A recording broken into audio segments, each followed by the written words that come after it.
또 30두목 중 3사람이 곡식을 벨 때에 아둘람 굴에 내려가 다윗에게 나아갔는데 때에 블레셋 사람의 한 무리가 르바임 골짜기에 진쳤더라.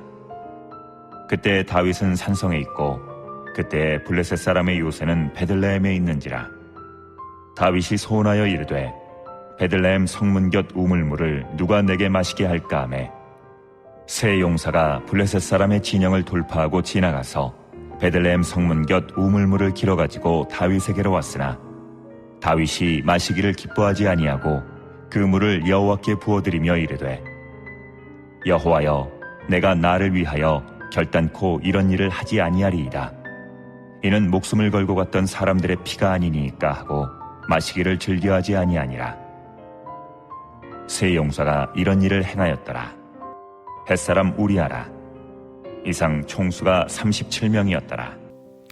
오늘 사무엘하 23장 우리 13절부터 이제 마지막 절인 39절까지 읽어야 됩니다. 그 내용이 어떤 내용이냐면 다윗과 한 시대를 함께했던 용사들 37명의 명단과 그 활약상이 기록이 되어 있습니다. 여러분 읽지 않았기 때문에 어떤 내용인지 모르는 것 같은데 여러분 잠깐 제가 시간을 드릴 테니까 시선을 성경으로 한번 하시고 한번 읽은 말씀을 한번 눈으로 한번 살펴보십시오. 사무엘하 23장 우리 13절 이후에 39절까지 어떤 내용이 있는지 한번 눈으로 말씀을 한번 쭉 훑어보세요. 어떤 내용이 있습니까?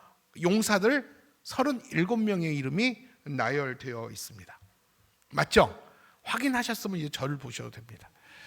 여러분 예전에 배우 황정민 씨 아닙니까? 난 참 이 개성파 이 배우를 참 좋아합니다. 황정민을 언제 좋아하게 됐냐? 바로 이 사건 때문에 좋아하게 됐어요. 황정민 씨가 청룡영화제 나무주연상을 받게 됐어요. 그때 했던 이 소감이 굉장히 회자가 됐습니다. 뭐라고 말했냐면 나는 단지 스태프들이 차려준 밥상에서 밥을 맛있게 먹었습니다. 그리고 100명 이상의 스태프들이 다 수고했는데 나만 스포트라이트를 받아서 미안한 마음이 있습니다. 기억나십니까? 제가 그 배우의 겸손한 고백을 듣고 악역으로 많이 나와서 별로 안 좋아했는데 저 사람의 심정은 저렇게 착한 사람이구나, 저렇게 겸손한 사람이구나 하면서 정말 그를 좋아하게 됐습니다. 여러분 맞습니다. 여러분 다윗이라는 인물이 참 탁월한 인물입니다. 정말 타의 추정을 불허할 만한 탁월한 인물인데 다윗 혼자서 통일 왕국 이스라엘을 결코 세울 수가 없었습니다. 오늘 본문에 기록된 37명 그 이상의 충성스러운 사람들이 다윗을 도왔기 때문에 이 통일 왕국 이스라엘이 가능하지 않았나라고 감히 추측할 수가 있습니다. 다윗은 인생의 이 마지막 때의 황혼 때에 마지막 말을 남기게 되죠. 이 마지막 말을 두 가지를 남기게 되는데 그 첫 번째가 바로 우리 저번 주에 나누었던 사무엘하 22장에 보면 하나님을 향한 믿음의 고백과 신앙의 간증을 남기게 되죠. 그리고 또 한 가지를 남기게 되는데 이것이 뭐냐면 23장에서 지금까지 나와 함께했던 함께 전장터에서 피를 흘리며 목숨 걸고 나와 함께 해줬던 잊지 못할 37명의 용사들의 이름을 그 한 명 한 명 기록하면서 그 활약상을 다 기록하고 있어요. 아마도 그 리더의 마음으론 고마움이었을 것 같습니다. 내가 오늘 이 자리까지 결코 나를 버리지 않고 나와 함께 했던 잊지 못할 그 37명의 명단을 고마움으로 한 명 한 명 썼을 것 같습니다. 제가 이 명단을 훑어보면서 제 마음에 짠한 감동이 있더라고요. 저는 목회를 끝나고 목회 백서를 꼭 쓸 겁니다. 목회 백서를 쓸 때 제게 고마웠던 사람들 한 사람 한 사람, 또 제게 아픔을 줬던 사람들, 그 사람 한 사람 한 사람을 다 긍정적으로 쓸 거예요. 걱정하지 마세요. 다 긍정적으로 쓸 거예요. 그래서 내가 누군가의 기도 때문에, 누군가의 협력 때문에, 누군가의 겸손 때문에 너무 내가 목회를 잘할 수 있었다, 그 고마움에 대해서 이름을 한 사람 한 사람 이렇게 쓸 마음이 제 안에 있어요. 이처럼 여러분 꼭 있어야 될 그 이름의 명단에 내가 있다면, 반드시 있어야 될 명단에 내가 있다면 그것은 참 다행이고 행복이죠. 근데 여러분 만약에 반대로 꼭 있어야 될 명단에 내 이름이 빠져본 경험 있습니까? 있어요. 저는 대학 입시 때 저는 한 번에 들어가 본 적이 없어요.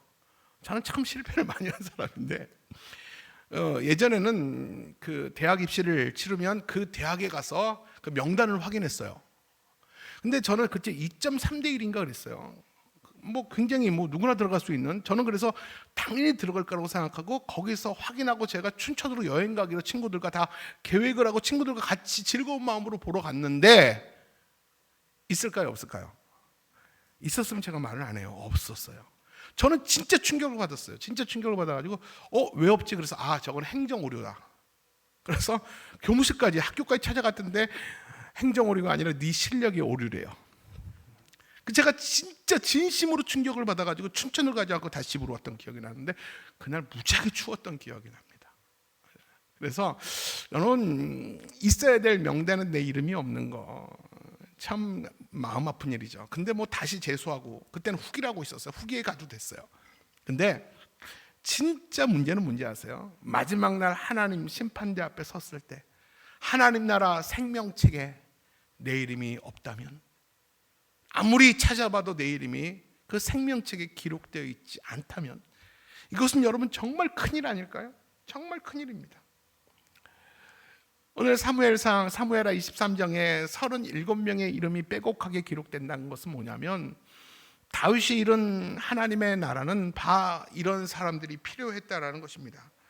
하나님은 하나님 나라를 세워갈 때 한 사람을 세우지 않으셨어요. 하나님의 사람들을 세웠습니다. 하나님의 사람들을 세워가면서 그들이 서로 동역하기를 하나님은 원하셨습니다. 여러분, 신앙생활하면서 우리는 함께하는 기쁨을 누려야 됩니다. 신앙생활은 절대, 죄송합니다, 독고다이로 하면 안 돼요. 신앙생활은 하나님의 사람들과 같이 호흡하면서 땀 냄새를 맡으면서 함께 웃고 울면서 함께 신앙생활하는 그 아름다운 협력의 관계가 굉장히 신앙생활에 이 기쁨이 있습니다. 하나님의 사람들과 함께 일하는 동역의 기쁨, 하나님의 사람들과 함께 걷는 동행의 기쁨, 하나님의 사람들과 함께 사는 이 동반의 기쁨. 여러분, 이 기쁨이, 하나님의 사람들끼리 함께하는 이 기쁨이 얼마나 큰 기쁨인지 몰라요. 우리는 부서에서 함께합니다. 그리고 이 성가대에서 함께합니다. 그리고 다락방에서 우리는 하나님의 사람들과 함께합니다. 그리고 훈련의 자리에서 우리는 하나님의 사람들과 함께 동역과 동행과 동반의 기쁨을 우리는 누리고 있습니다. 여러분, 서울에서 부산까지 제일 빨리 가는 방법이 뭔지 아십니까? 뭐예요? 마음에 맞는 사람과 함께 가는 거예요. 여러분, 직장 생활이 아무리 힘들어도 마음에 맞는 사람이 같이 함께하는 사람이 있으면 그 일이 아무리 힘들어도 그리 힘들지 않아요. 이게 함께하는 기쁨입니다. 다윗의 나라가 세워질 때 어찌 다윗 혼자 그 통일 왕국 이스라엘을 세웠겠습니까? 다윗은 오늘 37명의 용사들의 이름을 쭉 나열하면서 특히 이 3명의 용사의 이야기를 에피소드로 전합니다. 그리고 3명의 용사 이야기를 에피소드로 전하면서 그 짧은 3절의 말씀 가운데 이 다윗이 하나님 앞에나 이 용사들 앞에 어떤 인품을 가진 사람이었는지, 어떤 신앙을 가진 사람이었는지, 그리고 이 3명이 얼마나 충성스러운 사람인지에 대해서 이 다윗은 잊지 못합니다. 37명의 그 모든 충성, 눈물을 잊지 못하겠지만 이 3명 용사들의 그 충성은 절대 잊지 못해서 에피소드로 남겨놓게 됩니다. 오늘 이 본문의 내용은 언제냐면 이 노년의 시절이 아니에요. 다윗 왕이 사울에게 쫓겨서 아둘람 굴에 있었을 때 있었던 내용을 회상하면서 이야기를 하고 있습니다. 여러분, 당시 이 다윗의 이 청년기는 계속 사울에게 쫓겼던 기간입니다. 이 사울의 포위망이 점점 좁혀오니까 결국 다윗은 어디로 투항합니까? 망명합니까? 블레셋 땅 가드로 망명하게 됩니다. 이 적국으로 망명하게 됩니다. 다시 말하면 북한으로 넘어가는 거랑 똑같은 거예요. 거기서도 오래 견디지 못하고 거기서도 잊지 못해서 다시 추방당해서 어디로 오냐면 죽음의 동굴인, 그 광야 가운데 죽음의 동굴인, 모든 추격이 멈추는 이 아둘람 굴까지 그는 흘러가게 됩니다. 정말 거기는 절망의 장소고 이 죽음의 동굴이에요. 거기서 영영 있다가 벗어나지 못하고 죽는 해골들이 너무 많은 곳이 이 아둘람굴이었습니다. 이 다윗은 당시에 이 이중고를 겪었어요. 내부적으로는 장인이었던 사울에게 지명수배를 받고 사울의 쫓김을 당해야 됐고, 또 외부적으로는 블레셋과 이 전투를 해야 되는 상황에 이 다윗이 있었습니다. 다윗은 몹시 지쳤어요. 오늘 본문에 보니까 밤중에 이 다윗은 곡식을 베는 때라고 그랬어요. 그러니까 곡식을 베는 때는 굉장히 더운 날이었습니다.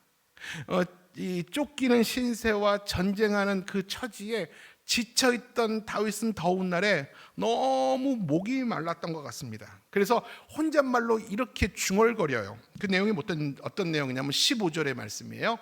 같이 읽을게요. 시작. 다윗이 소원하여 이르되 베들레헴 성문 곁 우물물을 누가 내게 마시게 할까 하매. 다윗이 무슨 말을 중얼거렸습니까? 물 먹고 싶다라는 거예요. 아주 너무 사소한 얘기 아닙니까? 근데 그냥 물이 아니라 베들레헴 성문 곁 우물에 있는 물을 먹고 싶다라고 말합니다. 이 베들레헴은 어떤 곳이냐면 다윗의 고향이에요. 이 다윗이 소년 시절에 먹었던 물이 바로 베들레헴 성 곁에 있는 우물물이었어요. 그 어렸을 때 천진난만했을 때 먹었던 우물물이었어요. 근데 그 물이 먹고 싶다는 거예요. 근데 현실적으로 이 베들레헴은 이 블레셋의 점령지 가운데 있어요. 지금 오늘 본문 보니까 블레셋이 이 베들레헴에 주둔하고 있다고 그랬습니다.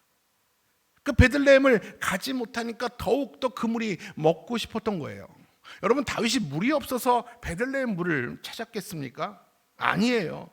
지치고 힘드니까 예전에 먹었던 이 우물물이 먹고 싶었던 거예요. 예를 들면 여러분, 우리가 몸이 아프고 좀 마음이 외로우면 예전에 엄마가 해줬던 김치찌개 생각나지 않습니까? 저희 어머니는 김치 가지고만 모든 음식을 다 하셨어요. 우리 개척교회 목사로서 우리 어머니 정말 반찬이 많이 없었던 것 같아요. 냉장고가 없어서 찬장이었어요. 찬장. 이 찬장에 넣어놓으면 절대 안 상하는 김치로 8가지 이상의 음식을 했던 것 같아요. 그래서 제가 제일 많이 먹고 자란 게 김치국, 김치볶음밥, 김치찌개. 저는 지금도 그게 그렇게 좋아요. 그리고 지금도 있잖아요. 가끔 그 음식을 먹으면 엄마 생각이 나고요. 지금도 이렇게 조금 마음이 외로우면 엄마가 해줬던 그 멸치 큰 거, 손가락 두께만 되는 멸치 집어넣고 만든 이 김치국이 그렇게 먹고 싶었어요. 이 다윗의 마음도 똑같은 거예요. 베들레헴을 잃어버리니까, 고향을 잃어버리니까, 지치고 그가 완전히 번아웃 되니까 예전에 먹었던 그 고향물이 그리웠던 것 같습니다. 그런데 이 다윗의 이 푸념을 부하들이 우연히 듣게 됩니다. 이 고향의 물이 먹고 싶다라는 것은 부하들에게 명령하지 않았어요. 내가 먹고 싶으니까 물을 길러와라 라고 말하지 않았어요. 이때 세 용사 분하야, 아비새, 그리고 한 명의 이름은 기록되지 않았어요. 의도적으로 한 명의 이름을 기록하지 않았던 것 같아요. 이따가 제가 말씀을 드릴게요. 그리고 또 이 이름을 밝히지 않은 세 용사가 그말 밤에 고민하지도 않고 주저하지도 않고 그 밤이 밝기 전에 세 용사가 의기투합해가지고 블레셋의 이 적진을 뚫고 한 컵의 물을 길어옵니다. 감격 아닙니까, 여러분? 여러분, 이 이야기가 사소한 이야기 같죠? 물이 먹고 싶어서 그들이 물을 길러왔다. 여러분, 사소한 얘기처럼 들리지만 이 이야기가 결코 사소한 이야기가 아닙니다. 여러분, 목숨 걸고 한 컵의 물을 가지러 갈 사람이 있습니까? 과연 누가, 아무리 내가 존경하고 좋아하는 사람일지라도 목숨 걸고 그 한 컵의 물을 가지러 누가 적진을 뚫고 가겠습니까? 절대 그럴 사람이 없어요. 그러나 이 세 사람은 다녀왔어요. 세 사람이 보여준 충성심은 정말 대단하지 않습니까? 여러분이 그들의 우두머리라고 생각해 보세요. 그들의 리더라고 생각하세요. 아마 저 같으면 그들과 평생 갈 거예요. 여러분, 그렇지 않겠습니까? 도대체 다윗이라는 사람은 어떤 사람이길래 이렇게 목숨 걸고 다녀올 만한 부하를 가졌을까? 이런 고민을 제가 해봤어요. 여러분, 저와 여러분들은 미운 사람을 위해서 그런 일 할 수 있어요? 옆에 있는 물도 안 갖다 줄걸요? 네가 떠다 먹어. 설사 우리가 좋아하는 사람이 물을 먹고 싶다고 한다면 그 물을 구해올 수 있겠죠. 목숨을 걸어야 된다면 그 누구도 가지 않을 겁니다. 저뿐입니까? 여러분 모두가 마찬가지일 거예요. 그렇다면 다윗은 누구였길래 그들이 목숨 걸고 자발적으로 다윗의 그 사소한 부탁을 큰 일로 여기면서 다녀올 수 있을까요? 오늘의 배경은요, 사무엘상 22장의 내용이에요. 다윗이 사울에게 쫓겼던, 아까도 말했지만 블레셋에서 더 이상 있을 수 없어서 이 마지막까지 도망온 것이 바로 이 아둘람 굴이었습니다. 여러분, 이 아둘람 굴에서 다윗의 새로운 인생 후반전이 쓰여지게 되거든요. 그때부터 다윗의 리더십과 왕궁의 기초가 아둘람 굴에서부터 시작이 됩니다. 아둘람 굴은 당시 죽음의 굴이었어요. 전에도 말씀드렸지만, 그리고 모든 추격이 멈추는 곳이 이 아둘람 굴이에요. 거기 들어가면 죽는 거예요. 찾을 수도 없어요. 그렇기 때문에 더 이상 그곳에 들어가면 죽으러 갔구나 생각하고 더 이상 추격을 하지 않는 곳이 이 아둘람 굴이에요. 이 성경에서 그 아둘람 굴을 향해서 뭐라고 말씀하는지 아십니까? 우리 사무엘상 우리 22장 2절 말씀입니다. 자, 같이 거기에는 어떤 사람이 있는지 한번 같이 볼게요. 시작. 환난당한 모든 자와 빚진 모든 자와 마음이 원통한 자가 다 그에게로 모였고 그는 그들의 우두머리가 되었는데 그와 함께한 자가 400명 가량이었더라. 다윗이 그들의 우두머리가 되었어요. 그리고 다윗의 명성을 듣고 그 불량자들, 사회 부정한 자들이 모이기 시작했는데 400명에서 600명까지 되어버렸습니다. 여러분 놀라지 마십시오. 결국 그들이 누가 됐는지 아십니까?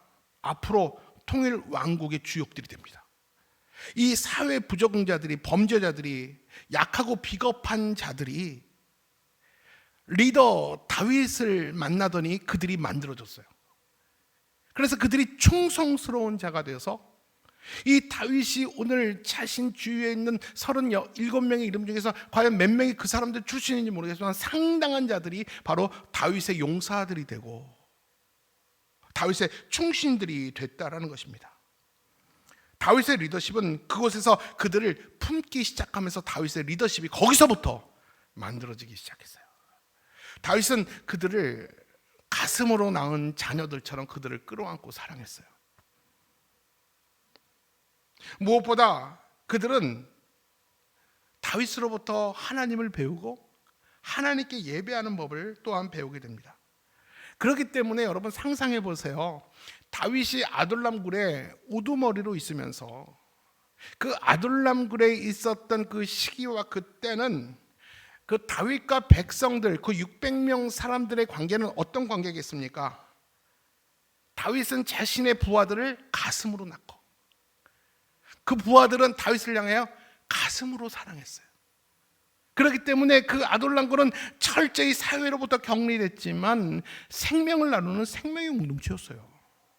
그 공간에서만큼은 서로에게 정말 따뜻한 온기를 느끼면서 서로가 서로를 위해서 자신의 생명을 헌신하고 충성하는 것이 전혀 이상하지 않는 생명의 공동체가 이 아둘람 굴이었습니다. 당연히 그럴 수밖에 없죠. 리더였던 다윗이 먼저 가슴을 열고 그들을 가슴으로 낳고 가슴으로 끌어안고 가슴으로 사랑했기 때문에 그 진심이 통하니까 그들은 그 다윗을 향해서 자신의 목숨도 생명도 내놓는 것이 전혀 이상하지 않았다는 거예요.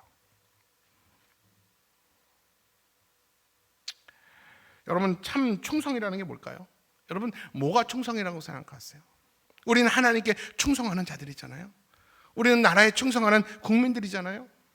여러분 충성이 뭐라고 생각합니까? 한 특정한 이 대상과의 관계 안에서 나타나는 행동만이 충성일까요? 제가 다시 말씀드려 볼게요. 하나님은 하나님의 나라를 세워갈 때 하나님의 사람을 세워가십니다. 절대 한 사람을 통해서 하나님의 나라를 만들지 않으세요? 오늘도 하나님은 하나님의 나라를 만들어가고 계시는데 서로 다른 모습들을 가진 사람들을 하나님이 부르세요. 그리고 그들 관계 속에서 서로가 서로를 향해 이런 일들, 이런 충성심들이 일어나는 것이 저는 마땅하다고 봅니다. 서로가 서로 간에 희생과 충성이 이런 일들이 이 아둘람굴에서 생명을 나누는 공동체들이 서로가 서로에게 마땅히 희생하듯이 하나님의 나라 일꾼들은 서로가 서로에게 마땅한 이런 헌신과 희생이 있어야 된다고 저는 믿습니다. 여러분, 새 용사가 길어왔던 물을 이제 다윗은 어떻게 처리했을까요? 마셨을까요? 어떻게 했을까요? 자, 우리 16절 말씀을 보겠습니다. 시작. 새 용사가 블레셋 사람의 진영을 돌파하고 지나가서 베들레헴 성문 곁 우물물을 길어 가지고 다윗에게서 왔으나 다윗이 마시기를 기뻐하지 아니하고 그 물을 여호와께 부어 드리며. 여러분, 제임스 본드 아십니까? 누구예요, 제임스 본드가? 오늘 제가 국내 영화배우, 국외 영화배우를 얘기하는데 제임스 본드 007 시리즈 주인공 아닙니까? 여러분, 한때 정말 우리 때는 인디아나 존스, 또 뭐죠? 007 시리즈 최고의 영화였어요. 맞죠? 맞죠? 안 보셨어요? 굉장히 재밌어요. 그리고 한때는 돌아온 트리니티. 이걸 아는 분들은 굉장히 그 제임스 본드 시리즈가 나오는데 네버 다이라는 게 있어요. 네버 다이. 거기 제임스 본드가 주인공으로 나오면 그는 결코 죽지 않아요. 왜냐하면 다음 회에 또 나와야 되니까. 그는 그 총알이 빗발처럼 내려도 막 비켜나고 한 발도 안 맞아요. 근데 이 악역들은요, 엑스트라들은 한 1km 내에 폭탄이 터져도 다 죽어. 맞죠? 그 제임스 본드가 탄 비행기가 떨어져도 안 죽어. 맞죠? 아슬아슬한 순간에도 절대 안 죽는 게 제임스 본드예요. 왜냐하면 극본이 그렇게 쓰여졌어요. 우리가 다 알아요.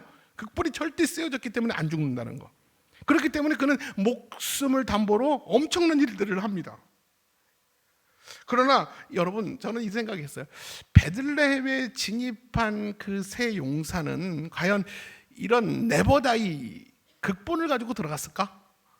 절대 안 죽는 그런 귀한 일을 하기 때문에 절대 죽을 수 없는 그 어떤 생명을 보장받고 들어갔을까? 라고 생각할 때 아니라는 것이죠. 자발적으로 다윗을 위해서 자신의 생명을 드리고 간 거예요. 거기가 본거지였어요, 베들레헴이. 블레셋은 아주 잔인한 민족들이었어요. 만약 걸렸으면 그는 당장 그냥 죽일 정도가 아니라 사지를 찢어 죽일 거예요. 굉장히 비참하게 죽을 수밖에 없는 그 환경 가운데 자신이 이 목숨을 걸고 갔어요. 여러분, 너무 사소한 일 아닙니까? 물 먹고 싶다는 거. 물 좀 안 먹으면 어때? 그냥 있는 물 먹지. 그렇지 않아요? 아마 제가 옆에 있었으면 여보요, 그걸 먹어? 그냥 이 물 먹어. 왜 감상에 빠져가지고 옛날 물 먹고 싶어해? 그냥 먹어. 왜 어려운 일 시켜? 이렇게 할 텐데 그냥 지나가는 말이었어요. 근데 이 백성들은 그렇게 생각하지 않았어요. 새 용사는 그렇게 생각하지 않았어요. 이것이 다윗을 위한 일이라면 아무리 사소한 것이라도 그들은 사소하게 보지 않았어요. 이것은 곧 다윗을 위한 일은 우리 공동체를 위한 일이고 내가 이 일을 수행하는 것은 내 사명이라고 그들은 생각했어요. 그 아둘람 굴에 있어서 이 다윗의 존재는 대단했어요. 이스라엘 백성이 이 다윗을 향해서 등불이라고 말했던 것처럼 그들 또한 못지않게 우리 공동체의 생명력은 다윗에게 있습니다. 이 다윗의 사소한 것 하나에 그들은 목숨을 걸었다라는 거죠. 우리가 생각하면 좀 무모한 짓 아닌가, 사소한 일 아닌가. 여러분, 그들에게는요 목숨 걸 만한 가치가 있고 그들에게는 사명이었어요. 그들이 죽음이 두렵지 않아서 죽음의 자리에 뛰어든 거 아니에요. 그들 역시 자신의 목숨이 소중했어요. 그럼에도 불구하고 그들이 그 사명 가운데, 그 죽음의 자리 가운데 들어간 이유가 뭔지 아십니까? 자신의 목숨보다 자신의 사명이 소중했기 때문에 그렇습니다. 그러나 다윗은 아침에 일어나 보니까 누가 밖에서 문을 두들겨요. 새벽에 문을 열어보니까 3명의 용사들이 땀에 흠뻑 젖어가지고 손에 한 바가지의 물이 담겨져 있는 거예요. 이게 무슨 물이냐? 예, 베들레헴에 다녀왔습니다. 여러분 같으면 어떨 것 같아요? 저는 눈물이 날 것 같아요. 그들을 얼싸 끌어안고 왜 그랬냐고, 내가 미안하다고. 아마 그들을 그렇게 막 혼냈을 것 같아요. 마찬가지로 다윗도 그랬어요. 그 물을 차마 먹지를 못했어요. 그 물을 들고 부들부들 떨다가 하나님께 부어드리게 됩니다. 여러분, 하나님께 부어드렸다는 말은 그 물을 버렸다는 게 아니라 여호와께 관제로 제사를 드린 겁니다. 여러분, 관제라고 들어보셨습니까? 여러분, 구약 당시에 5가지의 제사 종류가 있죠. 소제, 번제, 화목제, 속제제, 속건제 들어보셨죠? 레위기 1장부터 5장의 내용이 이 5가지 제사 종류고요. 제사의 방식은 여러 가지예요. 이게 어떤 방식이냐면 화제가 있어요. 제물을 불에 태우는 화제. 그리고 이제 거제가 있어요. 이 제물을 손으로 올려드리는 제사. 그리고 요제가 있어요. 이게 뭐냐면 제물을 흔들어 드리는 제사. 그리고 마지막에 뭐가 있냐면 관제라고 있습니다. 제물을 올려놓고 마지막에 제사 드리기 직전에 피를 제물 위에 뿌리는 이 제사가 이 관제입니다. 그래서 디모데 후서에 보면 사도 바울이 이렇게 말하잖아요. 자신이 벌써 관제와 같이 부어질 때가 됐다라는 말이잖아요. 이게 바로 관제입니다. 자, 그렇다면 왜 다윗이 이렇게 구해온 물을 하나님께 관제로 부어드렸을까요? 여러분 왜 그랬을 것 같아요? 그 물은 물이 아니었어요. 여러분 적어도 입장을 바꿔 생각해보세요. 목숨을 걸고 그들이 그 물을 가져왔는데 그게 단순한 물이겠습니까? 물이라고 벌컥벌컥 마시면 그거 인간도 아니에요. 제가 감히 죄송한 표현이면 인간도 아니에요. 다윗은 그 물을 어떻게 봤냐면 그들의 생명으로 봤어요. 그들의 피로 봤어요. 내가 어찌 당신들의 생명을 취할 수 있겠습니까? 이 생명을 마땅히 취할 분은 이 땅의 주인이신, 이 나라의 주인이신 하나님밖에 없습니다. 그리고 그 백성들에게 나에게 보여준 그 충성을 하나님께 영광으로 올려드립니다. 저는 이 본문을 보면서 항상 알고 있었던 본문이지만 그 말씀을 전하면서 저는 충격을 받았어요. 그 상황을 상상해 볼 때 이런 감격이 있었어요. 다윗이 평상시에 얼마나 하나님을 사랑하고 경외했는가 하면 그 순간마저 자신에게 충성이 집중되는 그 순간, 그 짧은 시간에 자신이 아닌 하나님을 인정하며 하나님께 영광을 돌려드릴 수 있다는 거. 이건 학습으로 되는 게 아니에요. 계산된다고 되는 게 아니라 몸에 익숙해 있어야 돼요.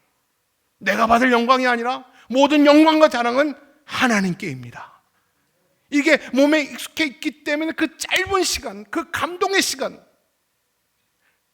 그 용사들이 나를 향해서 충성심이 집중되어 있을 때 내가 아니라 하나님입니다. 여러분 이게 쉬운 일입니까? 절대 쉬운 일 아니에요. 당장은 그 충성을 받겠죠. 내 사랑하는 용사들아 수고했다 하면서 그 충성심을 받을 거예요. 그리고 나중에 하나님께 영광 올려드리는 것이 일례일 겁니다. 그러나 다윗은 그러지 않았어요. 그 순간, 그 짧은 순간에도 범죄하지 않고 자신을 인정하지 않고 하나님을 인정했다는 것입니다. 여기서 저는 누가 생각나면 자꾸 사울이 생각나요. 사울 생각나는 거 맞죠? 항상 사울과 다윗은 비교되니까. 사울은 왜 실패했는지 아십니까? 아멜렉과의 전쟁에서 자기가 승리한 이후에 자신의 이름을 내기 위해서 이 갈멜산에다 기념비를 세우잖아요. 내가 이겼습니다. 내가 전략과 전술을 잘 짜서 내가 이겼습니다. 자신의 이름을 드러내고 싶었던 것이 이 사울 아닙니까? 근데 다윗은 그렇지 않았잖아요. 자신에게 오는 모든 충성을 내가 누리지 않고 나를 인정하지 않고 하나님 앞에 그 영광과 충성을 올려드린 것이죠. 이것이 사울과 다윗의 차이점인 거 아시겠어요?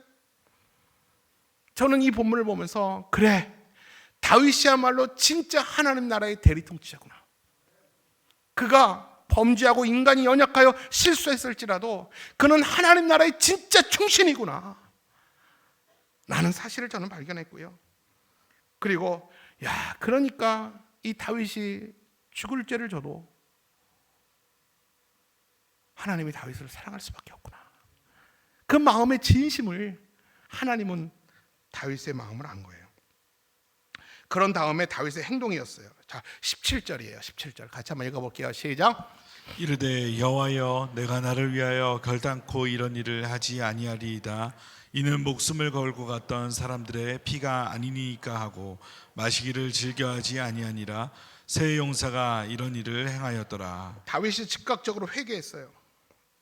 내가 혼잣말이라도 입으로 범죄하지 않겠습니다. 내 말실수 한 번으로 하마터면 내 충성스러운 용사 3명이 죽을 뻔했잖아요. 다윗은 자신을 위해서 이제 다시 말하지 않겠다고 하나님께 회개합니다. 하나님이 주신 이 권위로 나를 위해서 사사로운 곳을 위해서 쓰지 않겠습니다. 하나님이 내게 주신 선한 이 영향력을 가지고 내 목마름을 채우는데 쓰지 않겠습니다. 사람들은요, 자신이 있는 권세와 권위가 있으면 쓰고 싶어 해요. 나를 위해서 쓰고 싶어 해요. 내가 가진 하나님이 부여하신 영향력 가지고 내 필요를 채우고 싶어 해요. 저는 많이 회개했어요. 저는 이 말씀 앞에 많이 부닥쳤어요. 여러분, 저뿐입니까? 우리 모두에게도 동일하게 주신 하나님의 말씀이에요. 이게 다윗다움 아닙니까? 말씀을 정리하겠습니다. 오늘날 교회에 필요한 사람들은 어떤 사람인가에 대해 생각해 봤어요. 이 아둘람굴은요, 사람에게 외면받은 곳이에요. 소외받은 곳이에요. 죽음의 곳이에요. 그러나 거기 안에 생명을 나누는 생명 공동체가 만들어졌어요. 주님이 우리 교회가 정말 원하는 것은요, 무리와 군중이 아니에요. 얼마나 많은 사람들이 모였느냐, 주차장에 얼마나 많은 차량들이 주차되어 있느냐, 누가 안 왔느냐, 누가 더 많이 왔느냐, 이번 주보다 저번 주가 얼마나 더 많은 출석이 참여하였느냐, 우리 교회 안에 얼마나 많은 무리들이 많은가. 여러분, 이 무리와 군중들은요, 예수님도 그들을 피했어요. 그들을 피해 산으로 가셨다고 그랬어요. 예수님이 피한 무리와 군중들을 우리 교회들이 얼마나 그들을 끌어안는지 몰라요. 그들이 자랑이 되어버렸어요. 여러분, 아니에요. 우리 교회가 정말 필요로 하는 사람들은 예수와 복음이라면 뛰어들 수 있는 이 세 명과 같은 헌신된 제자들일 줄로 믿습니다. 사실 다윗보다 사울 곁에 더 많은 사람이 있었을 거예요. 당시 사울은 왕이었잖아요. 유력한 자였잖아요. 그 줄 잡으려고 수많은 잘나고 유력한 사람들이 얼마나 사울 곁에 많았겠어요. 그렇죠? 근데 그 이름이 성경에 기록되어 있지 않아요. 근데 다윗은 도망자였어요. 지명 수배자였어요. 근데 결국 그와 함께 했던 자들의 이름이 성경에 기록되어 있어요. 무슨 얘기인지 아세요? 누구와 동행하는가가 중요해요. 여러분, 그런 면에서 여러분 수지 맞은 사람이에요. 주님과 동행하고 있는 여러분들 정말 수지 맞은 사람들이에요. 저와 여러분의 정체성은 하나님 나라의 동역자예요. 우리는 여러분 저의 동역자가 아니라 원칙적으로 하나님의 동역자예요. 우리는 하나님과 하나님 나라를 함께 세워가는 동역자들이에요.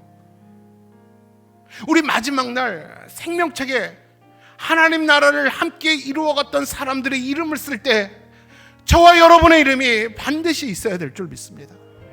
수고는 했는데 땀은 흘렸는데 내 이름이 기록되지 않았다면 여러분 얼마나 안타까운 일입니까?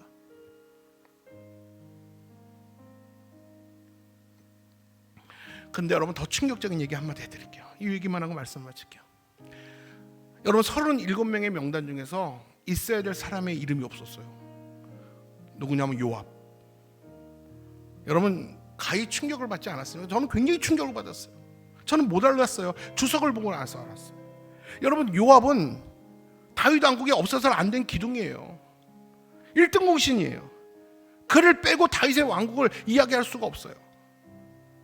주석가들은 뭐라고 말하냐면요, 그 세 명의 용사 분하야, 아비새, 기록되지 않은 한 인물이 요압일 것이다 라고 이야기를 하더라고요.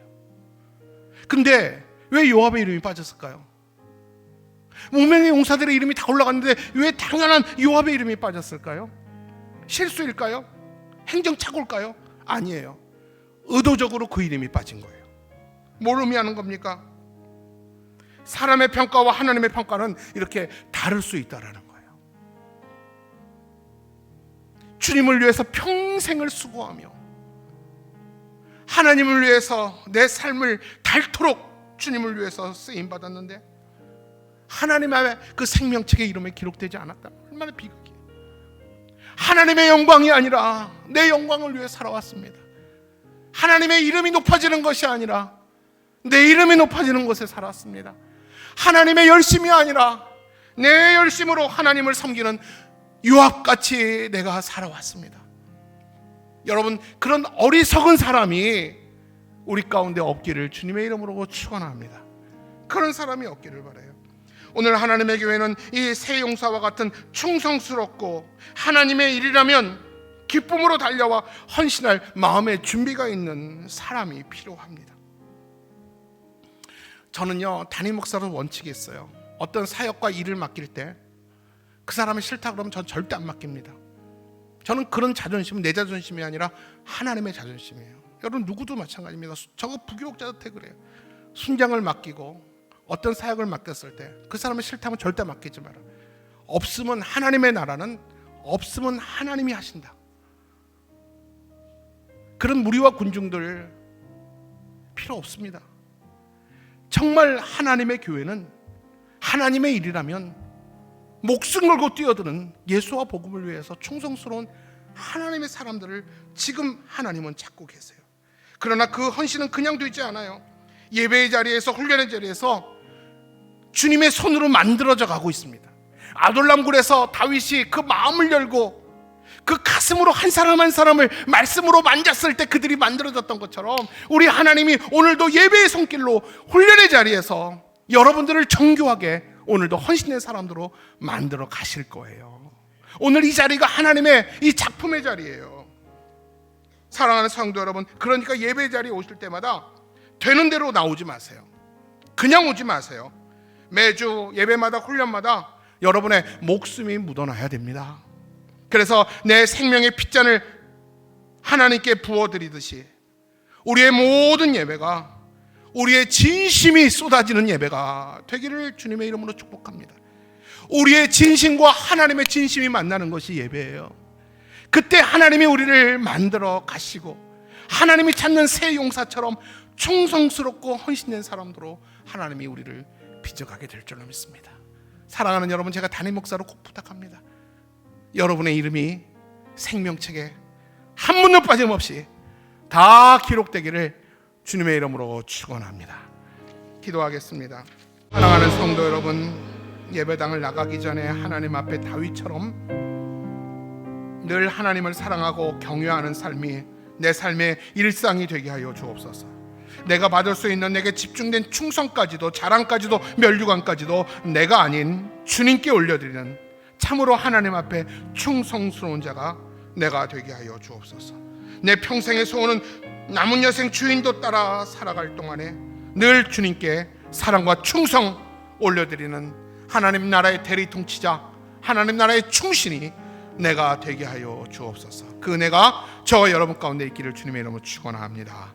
지금은 우리 주 예수 그리스도의 은혜와 하나님의 만극하신 사랑과 성령의 위로 역사 교통 축복하심이 내가 아닌 하나님께 영광과 찬송과 충성을 평생 올려드리며 사람에게 칭찬받는 게 아니라 하나님께 인정받는 마지막에 생명책에 내 이름이 반드시 기록되기를 소원하는 사랑하는 모든 성도들 머리 위에 지금부터 영원토록 함께 계시기를 간절히 축원하옵나이다. 아멘.